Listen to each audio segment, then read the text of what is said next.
What's up, YouTube? I'm back with yet another video. It's your boy Gretty. I'm here working on a 2006 Nissan Altima with the 2.5 four-cylinder front-wheel drive engine. Today I'll be doing the front and rear brakes on it. I already have the vehicle jacked up. I'm working on it. Hey, everybody should, common sense, know how to take off the wheels. So basically, make sure you have your safety first. Have your jack stands under the vehicle, which I position them. If you can see both jack stand in red, you know.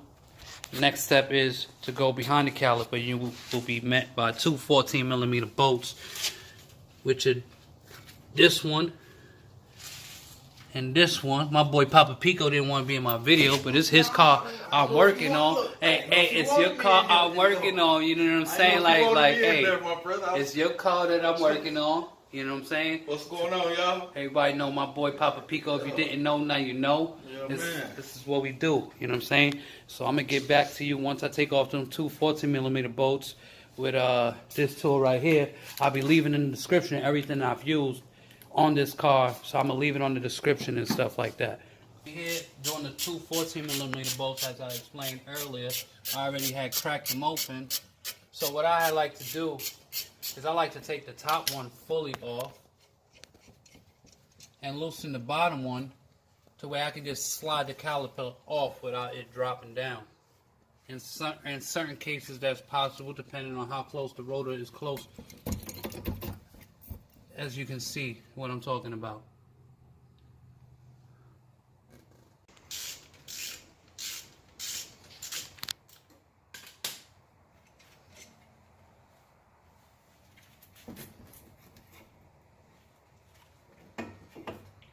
You place the caliper right there so you won't stress the brake line or even bust it or anything like that. This is the brake line right here. Just hold this right here. What I like to do is take the old brake pad off and use it in the front with a C-clamp to push all the brake fluid back into the system. So like that you won't use the new ones and damage the new brake pads and stuff like that. So you always use the old ones.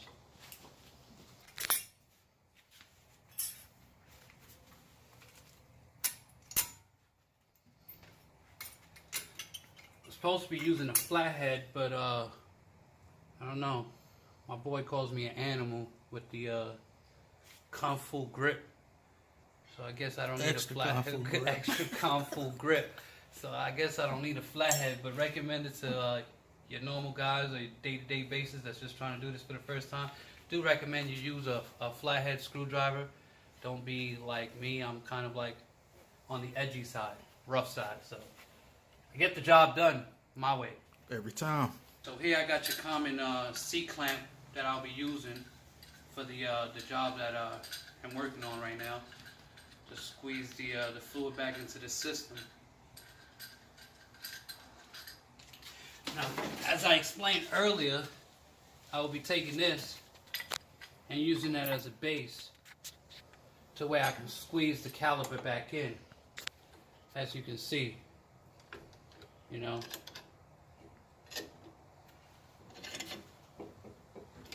and make sure that the fluid over here, Pico, before I get into it, I would like you to follow me this way. Make sure you leave this cap open. That's very important because that's where the fluid level is going to come back up and rise. I'll continue to squeeze this back in. As you can see, it's not hard. You know what I'm saying? So just take your time and finagle with it. Like I said, man, I'm just here to save you guys some money, some time.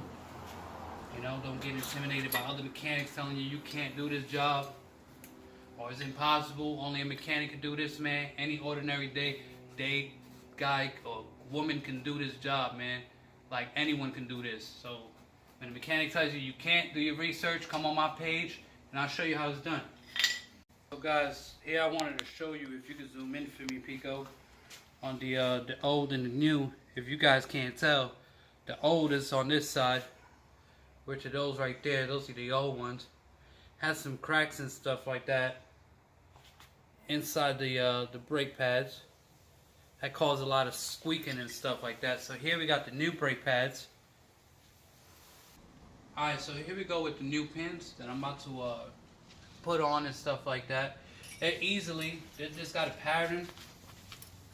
You just find the groove in it and you just put it up like that. You know what I'm saying? And the same thing with the bottom ones. They got a groove in it. They go in the groove right there. And you just put them in.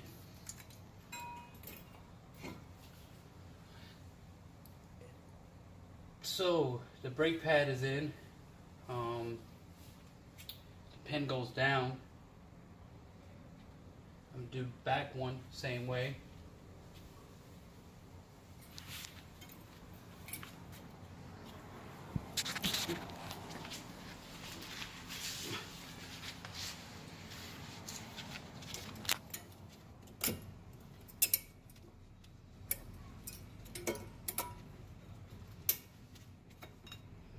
Alright, so the back one is in.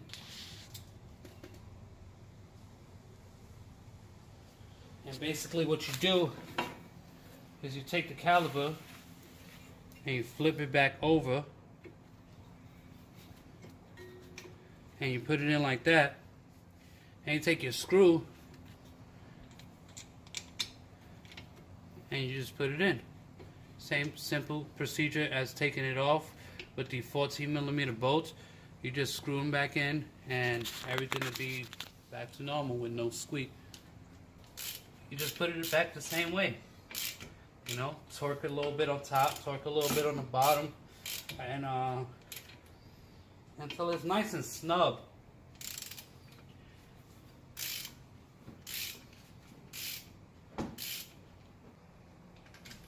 And that's it, guys.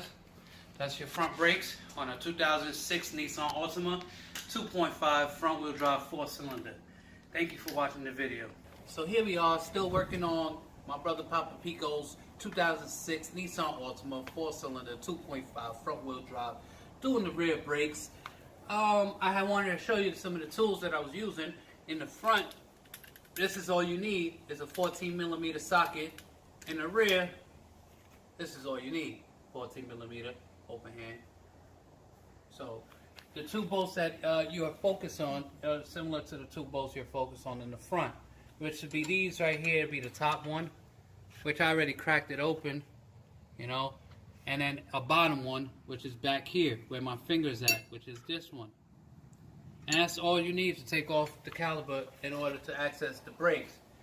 Once you access the brakes, you do the same procedure that I showed you in the front with the C-clamp, old brake pad to push the caliper back in. After you do that, you can replace it with the new brakes, new pins, and put everything back together the same way you took it off. Thank you. So this is the 14mm bolt. It's kind of long. So just take your time and finagle with it. Be patient. You know, you don't want to break anything or misthread anything, because brakes are very important. And like I said, safety first. So there you just take off the caliper like that. You know, you don't have to fully take off the bottom screw, and in fact, I don't really think you could take off the bottom screw. If you zoom in, you can see exactly what I'm trying to explain to you, because the back screw or the bottom screw is kind of hitting this this sway bar right here, which is, yeah, this sway bar right here, so the screw doesn't come all the way out. So that doesn't have to come all the way out, because we don't need it all the way out. As long as we can apply some pressure right here to push the caliper back in, we're good to go. These are not that bad. As you can see, they had a lot more meat than the front ones. You know, so I still will be replacing them with the new brake pads. These are the old ones. And that's basically what they look like. And then the pins, also, I will be replacing these. Like I said earlier too, you can use a flathead. With me, I just rip them right off.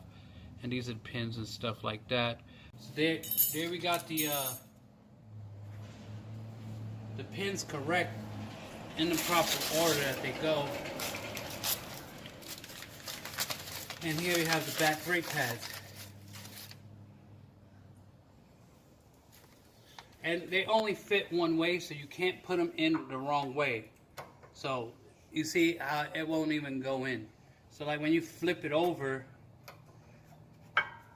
it just snaps right in. So don't get scared and see 4 brake pads. Oh my God, which one where, which one goes. It only goes in one way.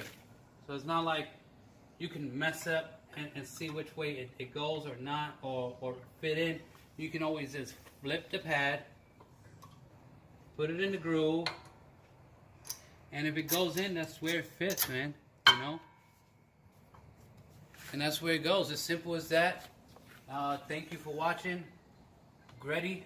I'll be back with more reviews on how to work on cars. It's your boy Gretty, and I had fun with you guys. I hope you guys enjoyed the video. Don't forget to subscribe, hit the like button, hit the notification so you'll see my newest post, and you won't lose out on all the amazing things I'm willing to show you to save you some money. Thank you and have a blessed day.